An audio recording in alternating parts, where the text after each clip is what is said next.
Welcome back to the Deep Dive.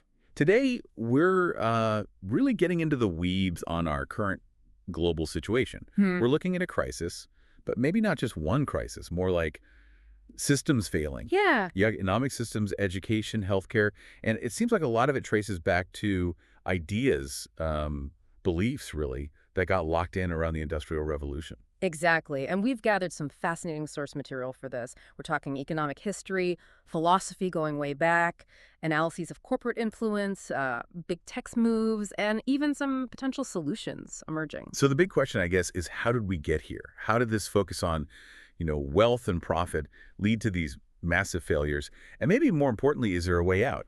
Especially with things like AI coming fast. That's the core tension. The material suggests a path, a way to maybe use technology differently, not just for profit, but for, well, actual human well-being. Think collective care. Okay, that's the mission then. Let's unpack this legacy of disparity, look at the proposed way forward.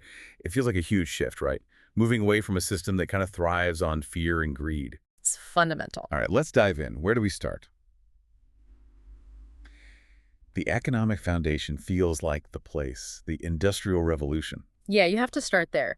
The Industrial Revolution was obviously transformative, but it also massively amplified economic inequality. I mean, globally. How so specifically? Well, standardizing production, separating people from the tools, the land. It just created this mechanism for wealth to concentrate in very few hands. It laid the groundwork. And that's where the early critics came in, right? Yeah. People like Marx and Engels. Exactly. They saw this happening and said, hold on, their idea, communism, was a direct response. Basically, the state, acting for everyone, owns the resources, land, factories, you name it. And the goal was to redistribute everything equally, to get rid of class differences entirely. That was the pure idea, yeah. Total eradication of class. Now, obviously, if you look around today, no major economy is purely one thing or the other. Not the U.S., not China. But they offer really interesting case studies, don't they, about Yeah. what happens when finance kind of takes over. They really do. Let's take the U.S. first. You've got this founding ideal, Rousseau's idea, everyone's born free and equal. But the reality, The reality, especially in recent decades, is this widening, almost corrosive gap. The source material points to, well, unregulated greed as a major driver.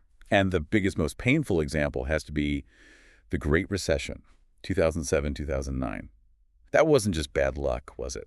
Not at all. It was largely manufactured, driven by this intense focus on making money from money financialization, they call it. Yeah. Capital accumulation, just pouring into really risky financial products. Do you unpack that a bit? Financialization? Sure. It basically means the financial sector, banking, insurance, real estate, grows way faster than the parts of the economy that actually, make things or provide tangible services. Mhm. Banks started making huge profits, not just from lending, but from complex trading, creating these really obscure products. Like the mortgage-backed securities, the MBS things. Precisely. That's the infamous one. Banks were pushing out subprime mortgages loans to people they pretty much knew couldn't afford them long term. High risk. Extremely high risk.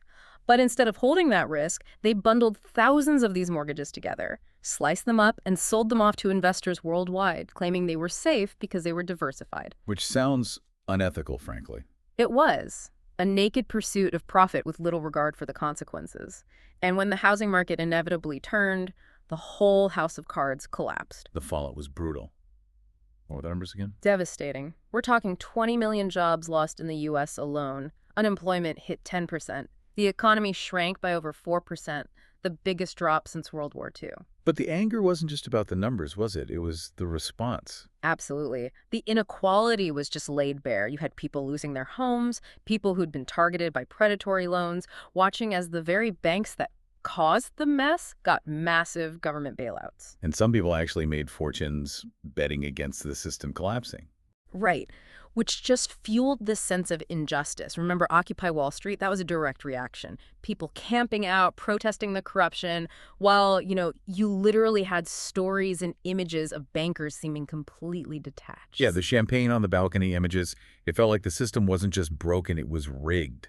And the conclusion many drew, which the sources echo, is that capitalism, when it's not balanced by strong social policies and regulations, inherently breeds this kind of inequality. Corporate greed runs rampant, and you end up with this large group of people left behind bearing the brunt. Okay, so that's the U.S. example. But you said this isn't just a Western issue, China.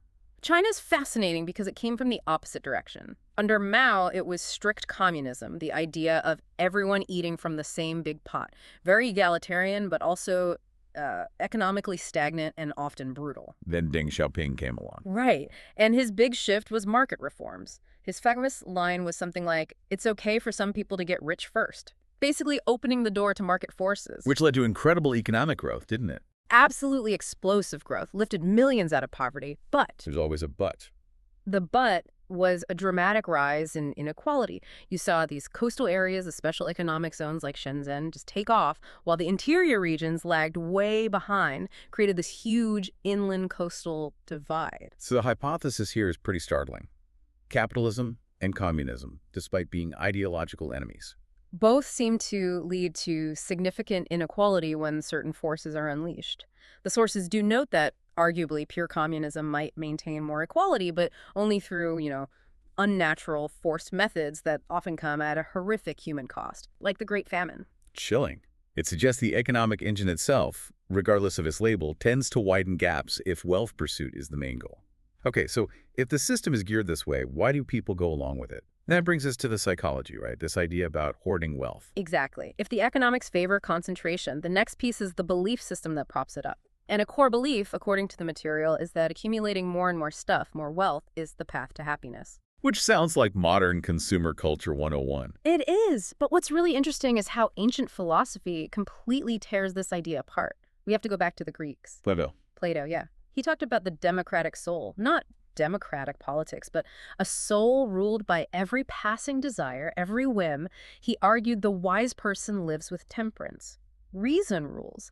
You indulge appetites just enough to quiet them so you can focus on higher things, like contemplation. That sounds like the exact opposite of scrolling through Instagram or Amazon. It's the total antithesis. Our society is built on generating new desires constantly. You need the latest phone, the new fashion trend. It's sold as freedom, choice, a better life. But Plato would say, He'd likely say your soul is just being pulled around by the nose by market forces, driven by what he called the love of reputation and the love of pleasure. You're not really free, you're just chasing the next hit. Then Aristotle comes in. He had a different take on desire, didn't he? He did. He argued that desire, not our intellect, is what actually moves us to act. Your rational mind only gets you going because it's focused on something you desire. So desire is the engine, the unmoved mover. That's the phrase, yeah. Think about it. Intellectually that exercise is good, but it's the desire for health, or maybe the desire to look good, or the desire for that post-workout feeling that actually gets you off the couch. Okay, I see that. But if desire is the engine, and our culture is constantly shaping what we desire, then we're potentially not in the driver's seat at all. If advertisers, social media, political messaging are constantly telling us what to want, what success looks like, what happiness feels like, then consumerism can effectively rule our lives. which makes the idea of freedom seem shallow, like just choosing between brands. Precisely. The sources argue that real freedom isn't choosing Coke or Pepsi. It's a much deeper ability to actually choose our desires, to consciously decide what's truly valuable, what kind of life we want to aim for. It's about getting control of that unmoved mover. That's a radical idea.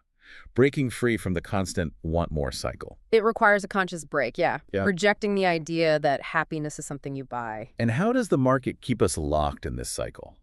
The sources mention fear. Right. Oh, absolutely. Fear is a primary tool. Advertisers use something called fear appeal theory. Fear is primal, hardwired for survival. It makes us act. So they create a fear, then sell the solution. Exactly. Think about home security ads. They don't just sell locks. They sell the fear of intrusion, the fear for your family's safety. Then, conveniently, here's the product to make the fear go away. Or insurance ads, focusing on disaster. Same mechanism. It can be used for good. Of course, think about those heart-wrenching charity appeals that raise millions. Fear can motivate positive action. Usually.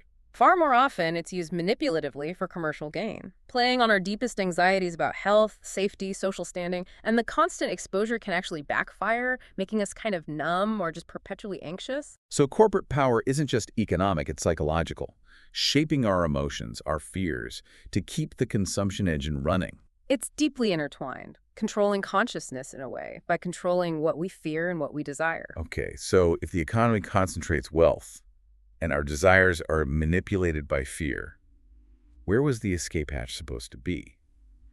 Traditionally, we look to education, right, as a path to a better life, social mobility. That was the promise, certainly. And economically, it made sense for a developing capitalist system. You need workers, skilled workers, wage laborers.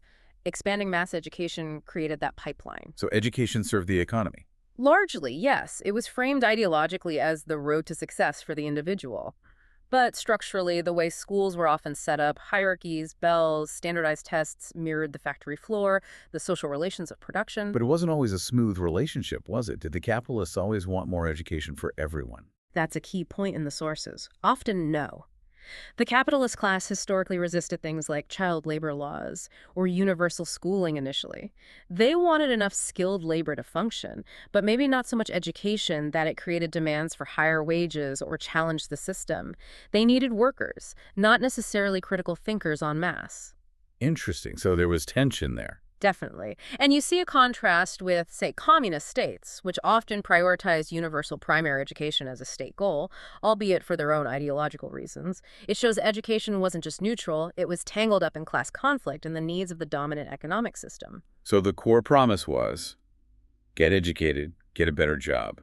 But now, AI seems to be throwing a massive wrench into that whole equation. A huge one. AI, even the narrow AI we have now, systems good at specific tasks like translation or image recognition, is advancing incredibly fast, and it's laying the groundwork for much more powerful systems, maybe even artificial general intelligence someday. And this is freaking people out about jobs, the job pessimists. Yeah, their argument is pretty stark. They believe AI won't just automate some jobs, but will eventually make huge numbers of people fundamentally unemployable. As AI masters more complex cognitive tasks, even creative ones, what's left for humans to do for money? But then you have the optimists saying, don't worry, new jobs will appear, jobs we can't even imagine yet. Right, that's the historical pattern with technology. But the sources push beyond that debate. They ask a more fundamental question. Okay, let's say machines can produce abundance for everyone. Why should having a job, earning a wage, still be the only way people get income or find purpose? So decoupling well-being from employment. Exactly. Reminding us that things like community connection, health, respect, self-esteem, these are crucial for well-being, and they don't have to come solely from a traditional job. This forces a conversation about values then, because the tech itself isn't good or bad, right? Precisely. It's all about how we use it, guided by what values. Think nanotechnology, it has amazing potential, like creating cheap water filters for developing nations. It could genuinely reduce suffering and inequality. But without the right ethical framework, without integrating human values into its development and deployment, it could also be incredibly destructive. Imagine engineering catastrophes because the technical expertise wasn't matched with foresight or responsibility. So just developing tech isn't the answer. We need an ethical upgrade too. That's the argument. Education needs a radical shift, away from just being job training, towards becoming human value-based professional education. Teaching not just the how, but the why, the consequences, the responsibilities. And there's data backing this up. Something about corruption. Yeah, it's quite striking. The sources highlight a strong correlation. Countries with high levels of technology growth tend to have low levels of perceived corruption, measured by the Corruption Perception Index, or CPI. So less corruption, more tech progress. Or perhaps societies with stronger underlying values, honesty, transparency, accountability, are better able to develop and deploy technology effectively and ethically. Whereas in places with high corruption, tech advancements might get stalled, misused, or fail to actually help the majority or narrow the wealth gap. It suggests that values aren't just nice-to-haves. They're essential for positive technological progress. Education needs to build both technical skill and ethical understanding. Hand in hand. You can't separate them if the goal is genuine human progress. Okay, so we've got a flawed economic base, manipulated desires driving consumption, and an education system struggling to adapt. It feels inevitable that the systems meant to care for us would be under immense strain. Healthcare seems like the prime example. It really is. It's probably the most vulnerable sector because the stakes are literally life and death. Yet it's increasingly being forced into a market logic that just doesn't fit. Look at health insurance. Yeah, the sources use India as a stark example, but the problems feel wider. It's not a safety net anymore. It's described as a gamble. Premiums keep rising, insurers delay or deny claims. It creates this awful cycle. Healthy people can't afford it or get fed up and drop out, which leaves a pool of sicker, older people, which drives costs up even more. It spirals. What are the specific breakdown points? You mentioned claim denials. Yeah. Third-party administrators, or TPAs, who manage claims for insurers, are often incentivized to deny. Hospitals sometimes inflate bills, and the regulators often struggle to keep up with the complexities and the sheer volume of issues. Trust just erodes completely. And this isn't just about frustration, right? It's a global access crisis. The numbers are horrifying. Progress on universal health coverage, the global goal for everyone to access essential health services without financial hardship, has basically stopped since 2015. Stalled completely. In 2021, something like 4.5 billion people, over half the planet, weren't fully covered by essential health services. Over $500 million. And think about the cost. 2 billion people face financial hardship because of healthcare bills. Over 1 billion experience what's called catastrophic spending, meaning healthcare costs push them into or deeper into extreme poverty. So the system designed to heal is actually impoverishing people on a massive scale. In many cases, yes. It's a market failure with devastating human consequences. And while these traditional models are failing, there's a new player moving in. Big tech. Right. Healthcare is going digital health. Well, and that smells like opportunity and data to the tech giants. Amazon, Google, Microsoft, Apple, they all see healthcare as a massive market. what's the main draw for them? Data. Huge amounts of incredibly valuable personal health data. It's the fuel for training next-generation AI, for developing predictive health tools, for targeted advertising. The potential profit is immense. But getting that data is tricky because it's held by hospitals and doctors. So they partner up. Exactly. The sources tracked dozens of major collaborations. Microsoft working with UCLA Health, Google with the Mayo Clinic, Amazon with cancer research centers. Mostly in the US so far, but the trend is global. This feels like the market expanding its reach into the most personal parts of our lives. It is, applying norms of efficiency, productivity, profit maximization to areas like health where they arguably don't belong. Which brings us to the philosophical counterpoint, the ethics of care. Okay, explain that. How is it different from just, fairness or justice? It's a fundamentally different starting point. Traditional ethics, especially liberal ones, often view people as independent, rational individuals making contracts.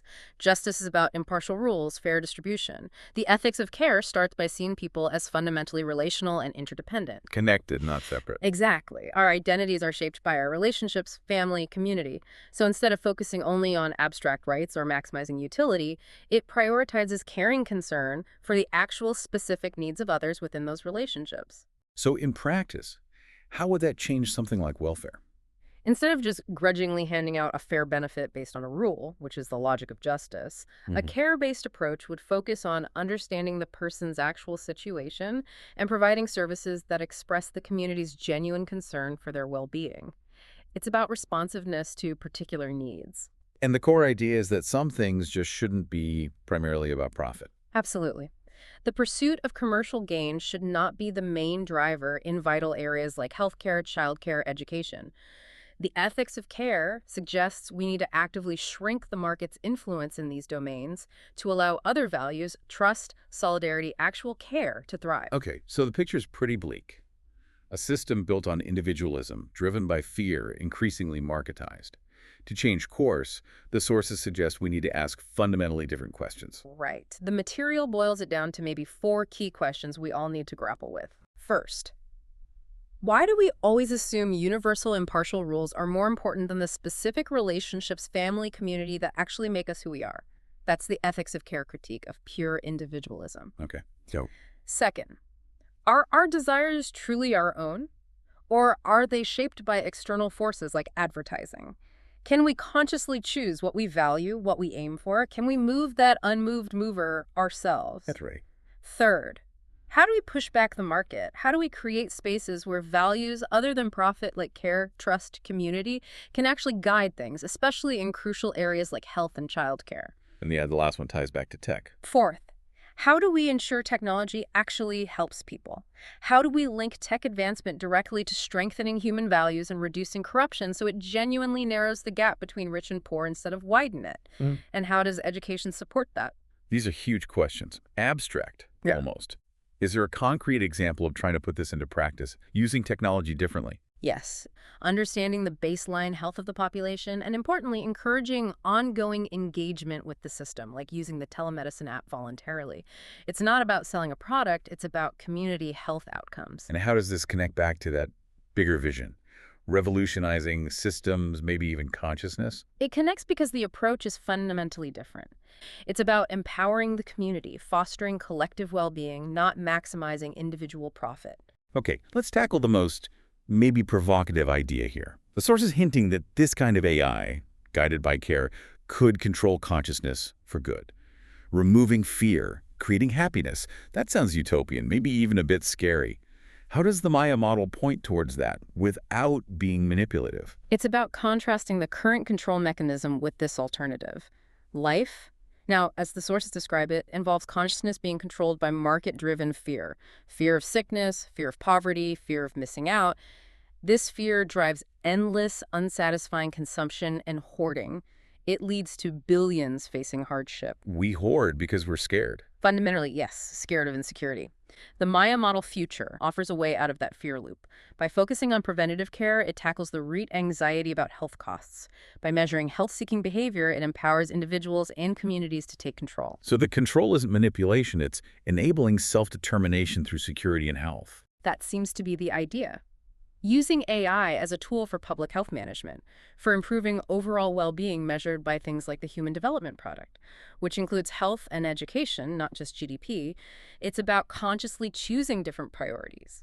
Care over profit, collective well-being over individual accumulation. So the revolution in consciousness is shifting from being driven by fear and external desires Yeah. to being able to collectively define what matters: health, community, care, and using technology to achieve those goals. Right. The vision suggested is that by removing the crushing weight of fear and disparity, you create the conditions for genuine well-being, for that emotional state described perhaps poetically as shedding tears of happiness. It's technology fulfilling the promise of care, responding to actual human needs in a way the current market system simply can't or won't. Hashtag outro. Well, okay, we've covered a lot of ground, from the roots of inequality in the Industrial Revolution, through philosophical critiques of desire, the crisis in education and healthcare. All the way to this potential pivot point, and grounded in this idea of the ethics of care. It really feels like a call to rethink some fundamental assumptions. It is. The shift the sources propose is moving away from seeing ourselves just as separate, competing individuals.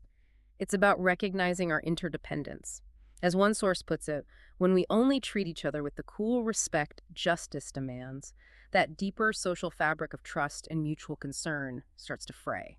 Care fills that gap. So if real freedom, as Aristotle suggested, means being able to choose our own desires, to move the unmoved mover, maybe the question for everyone listening is, what's one small step you can take starting today to prioritize that kind of relational care, those human values, over the constant pressure to just consume more? What value, beyond just market value, is truly worth fighting for in your own life, in your community? Something to think about.